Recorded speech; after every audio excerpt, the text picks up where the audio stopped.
Bonjour à tous mes chers élèves du troisième année de collège, mes chers abonnés, j'espère que vous êtes en bonne et parfaite santé. Si vous vous rappelez très bien, la dernière capsule, on a posé une question. Laquelle cette question? Oui, on a demandé qu'est-ce qu'il fait la cellule avec l'oxygène et les nutriments que le sang leur amène. Donc, qu'est-ce qu'il va faire la cellule? Donc, regardez avec moi.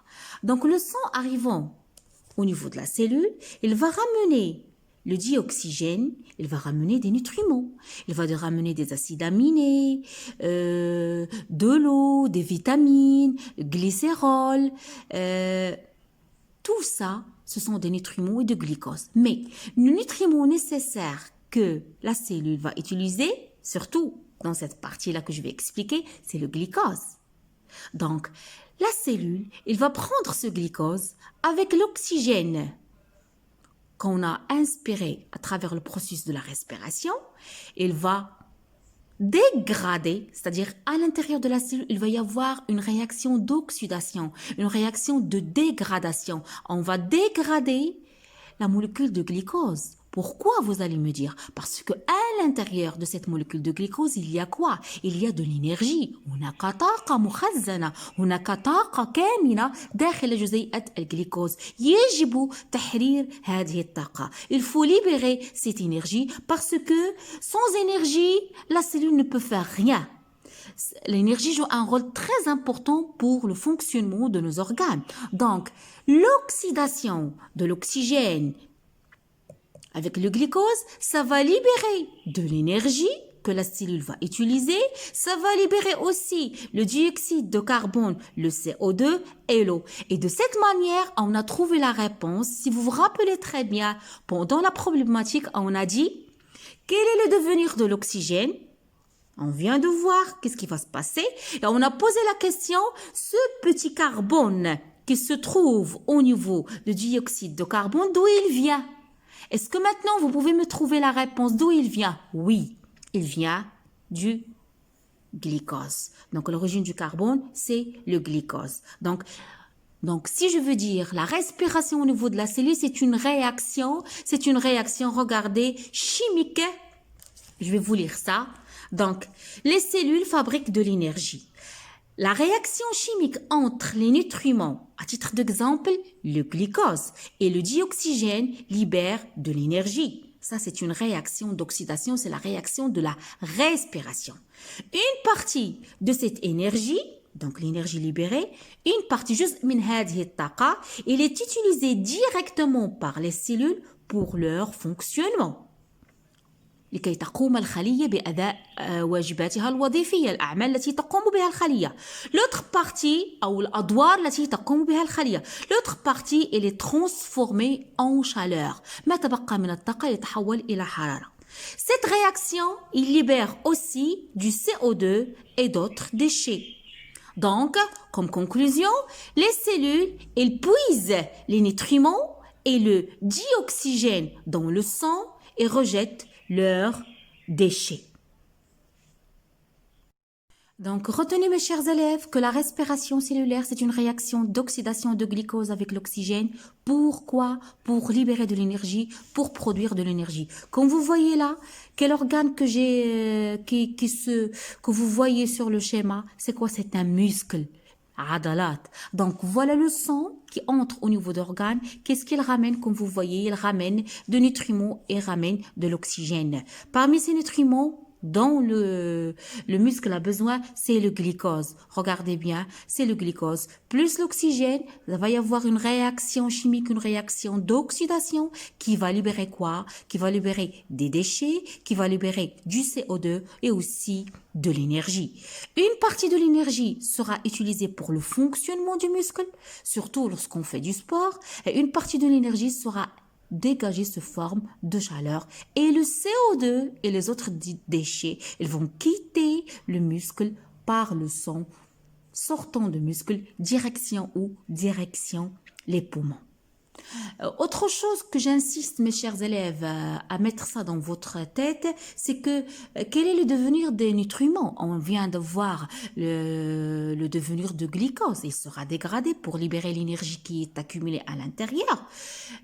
Donnons par exemple certains nutriments. On va travailler cet exercice pour expliquer quel est le devenir de certains nutriments. Donc, pour connaître le devenir de certains nutriments dans les cellules, on fournit à un rat de la nourriture, ok, contenant des acides aminés. يعني نعطي لفأر أحماض أمينية marquées. Ça veut dire quoi marqué? مشعة radioactive qu'on peut suivre. Puis on suit le trajet. Donc, le document ci-dessous, comme vous voyez, présente les résultats obtenus. Donc, ça, ce sont les cellules pancréatiques. Khalaya al-pancréas. Comme vous voyez, le noyau. Donc, ça, c'est un capillaire sanguin qui vient irriguer cette cellule pancréatique. Comme vous voyez, ramenons des nutriments, des acides aminés. Qu'est-ce qu'on voit? On voit que ces acides aminés marqués, parce que nous, on suit leur trajet. Donc, ils passent du sang à l'intérieur de la cellule pancréatique. Donc, comme vous voyez ça, que ces petites boules, ces petits cercles en différentes couleurs, ce sont les acides aminés. Donc, la deuxième étape, qu'est-ce qui se passe? À l'intérieur de la cellule pancréatique, qu'est-ce qu'elle va faire? Donc, il y aura une réaction de synthèse, fabrication. Qu'est-ce qu'il va faire la cellule pancréatique par ces acides aminés? Il va fabriquer d'enzymes. Il va fabriquer des enzymes pancréatiques. Il y aura fabrication des enzymes pancréatiques, à savoir l'amylase pancréatique, la protéase, lipase. On a déjà vu ces enzymes-là dans la leçon de la digestion. Il va fabriquer aussi des grosses molécules protéiques parce qu'on a déjà vu. C'est quoi les protéines? Ce sont des associations de polypeptides. Les polypeptides, l'unité de base des polypeptides, c'est quoi? Ce sont les acides aminés. Donc, comme vous voyez, il y aura libération des enzymes par la cellule, la sécrétion des enzymes qui sont des protéines. Donc là, c'est un petit exemple de l'assimilation, de la construction de nouvelles molécules qui se passent à l'intérieur de certaines cellules de notre corps. Donc, mes chers élèves, j'espère que vous avez bien compris le devenir de l'oxygène. Vous avez bien compris le CO2, d'où il vient. Vous avez aussi compris ce phénomène que je viens d'expliquer, l'assimilation, la concentration de nouvelles molécules. Donc voilà mes chers élèves, un petit résumé de tout ce qu'on a vu. Les échanges gazeux respiratoires. Au niveau des alvéoles pulmonaires se fait le passage de dioxygène vers le sang. Ça c'est clair. Et le passage du CO2 du sang vers l'air alvéolaire. Ça, c'est clair. L'air inspiré et l'air expiré. Les échanges gazeux se réalisent entre quoi et quoi? Entre l'air alvéolaire et le sang. تبادلات غازية تقع ما بين الهواء السنخي والدم à travers les parois fines des alvéoles. C'est ça la condition, n'oublions pas ça. Les alvéoles sont caractérisés par une paroi fine, par une paroi mince qui permettent le passage de l'oxygène et le passage de CO2. Et aussi la paroi fine des capillaires sanguins qui les irriguent. Grâce au quoi? Quelle est la condition pour que ce passage se fait? La différence des pressions partielles des gaz respiratoires. C'est-à-dire tout le temps, on aura deux régions, une région caractérisée par une pression artérielle, une pression partielle très élevée et une autre caractérisée par une pression partielle faible. Donc, au niveau des organes, le dioxygène passe des capillaires sanguins aux cellules, tandis que le CO2 passe des cellules vers le sang. Vous devez retenir ça.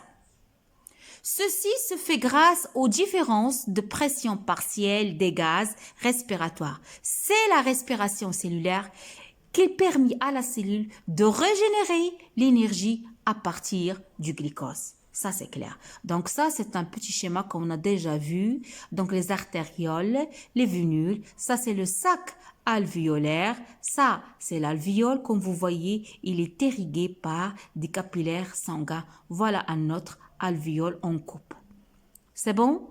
Donc, j'espère, mes chers élèves, que ce petit résumé vous a plu, que vous n'avez plus de problèmes concernant le mécanisme de la respiration.